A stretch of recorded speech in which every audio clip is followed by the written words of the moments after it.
Hey y'all, welcome. Today I'm going to be putting these bottle caps in these coasters just because I was curious to see what bottle caps would look like.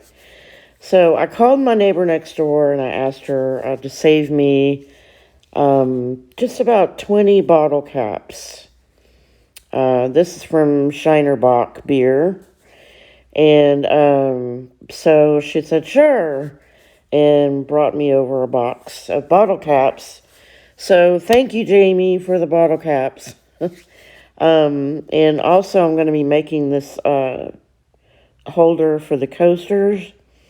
And I wanted a contrasting color to the yellow and the orange. So I'm going to be using this.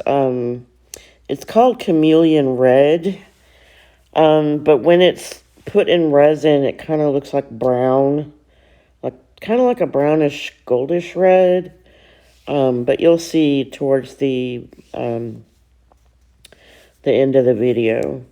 So what I'm doing right now is I'm pouring just a little bit of resin in each coaster because if you fill the resin up all the way and you put your bottle caps in there, those bottle caps are going to float around because they're really light. And you don't want that to happen. So I'm taking my heat gun and not only am I popping all the bubbles, but it's going to thin that resin down a little bit to where I can tilt it around in the molds to make sure that that resin is coating the bottom of that mold, or actually all of them. So that's what I'm doing right here, is just making sure. It's kind of like greasing the bottom of your pans. You know, you just kind of want to get all of that coating the bottom of your molds. And I do apologize that, not the whole video is in frame, but y'all get the idea of what's happening right here.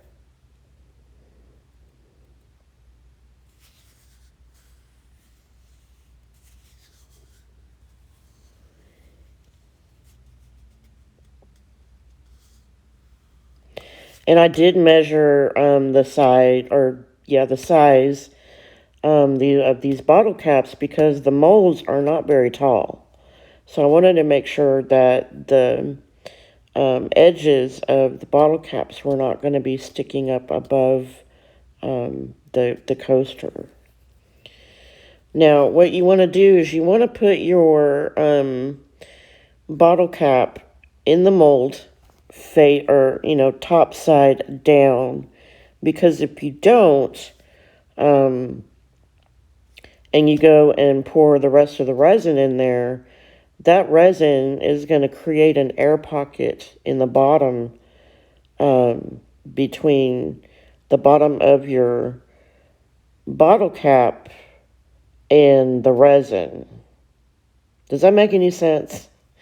Anyway, it's going to create air pockets, and those air pockets are going to want to have a place to go, which is not going to look really attractive. So that's why you want to put your top side down. And I still put a little bit too much resin in the bottom because they do slide around, which I didn't mind. They were not, at least they were not floating, because when they're floating, anything in your resin that you don't want to float around, I mean, it's you're going to have a heck of a time trying to sit there to keep whatever you want in place. So you may be able to tell that they are sliding around a little bit. But that was okay. I didn't mind that at all because, I kept checking on them, to make sure and, to just, put them where I want them. It's no big deal.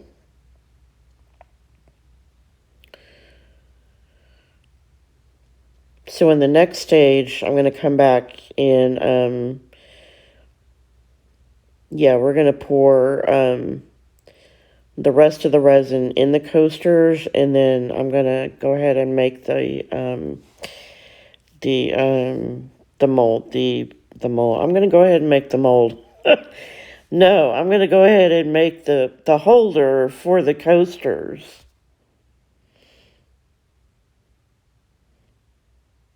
So what I'm going to be doing is pouring the resin inside the bottle caps first, because I really want to try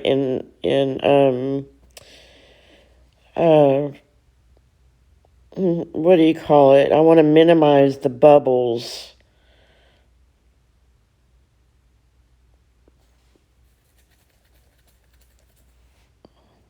Because if you pour the resin, around the bottle caps first, and then pour your resin inside the bottle caps, you're going to have a lot of bubbles.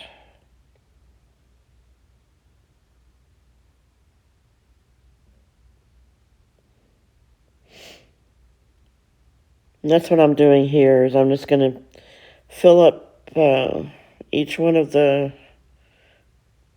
coasters here.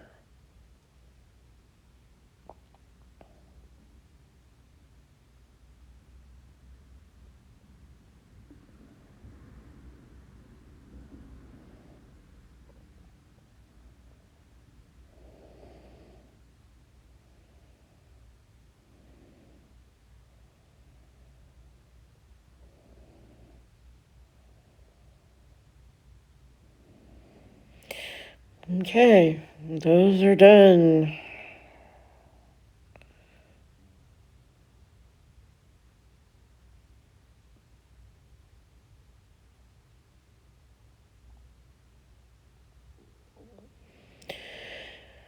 So now I'm just taking my heat gun and trying to pop all the bubbles. When you apply heat to your resin, you want to keep your heat source moving around, because if you don't, you're going to burn your resin. And I use a heat gun, not a torch, because torch is more than likely to burn your mold. And when you go to demold your piece out of your molds, they're going to stick together, and you're going to have to tear your mold away from your piece. So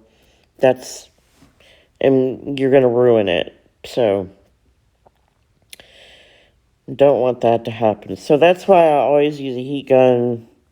It won't burn your mold. So right here, I'm putting the mica powder in my resin, because I was really curious to see what color it was going to turn out to be. And as you can see here, it looks like brown.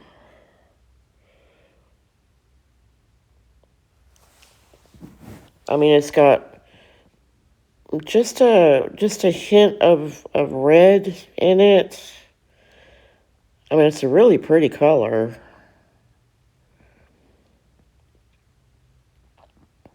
Yeah, I can't move those molds. Or those coaster molds. Yeah, I can't move those. So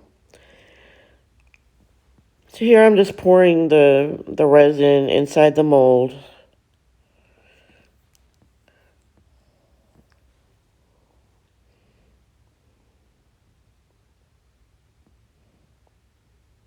Making sure that it's distributed evenly I'm kind of looking around to make sure that I don't have any air pockets.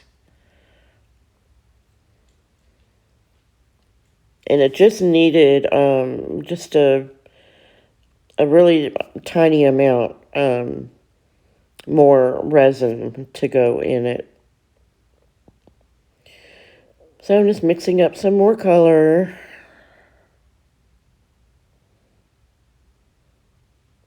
And these were really fun to make. I was happy with the outcome. Very unique looking.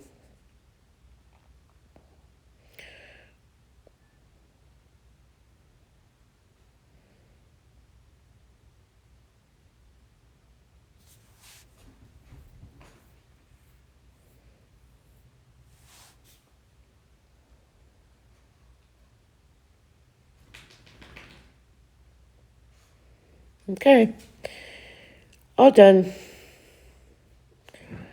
So I'm just going to try and go over it with the heat to pop all the air bubbles.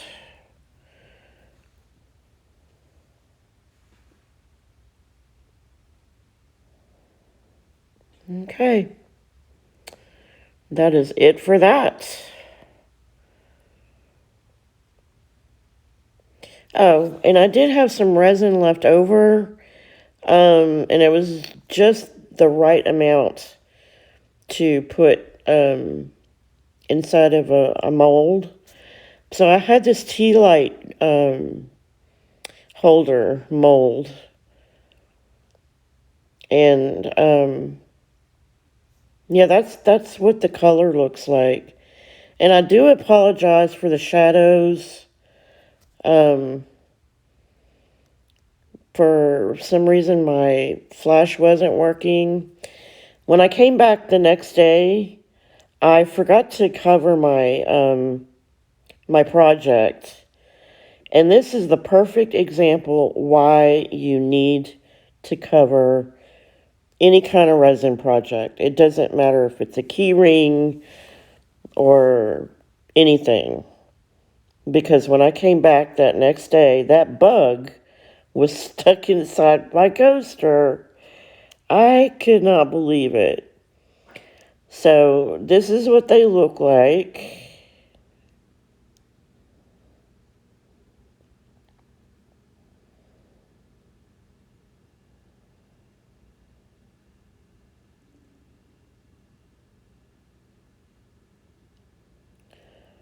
So now, after the video was over, I had to go back, make another coaster, and that time I covered it up. So, yeah, all came out well. So now I'm just gonna take the coaster holder out of the mold.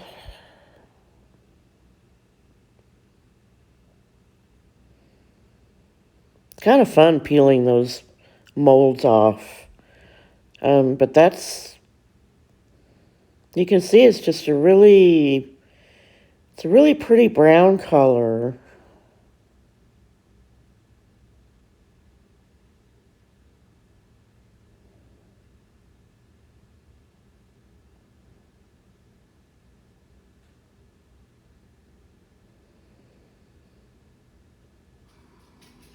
And this is the finished product. If you like this video, please like, subscribe, hit that notification bell, and you'll be notified when I release videos. Thanks so much for watching.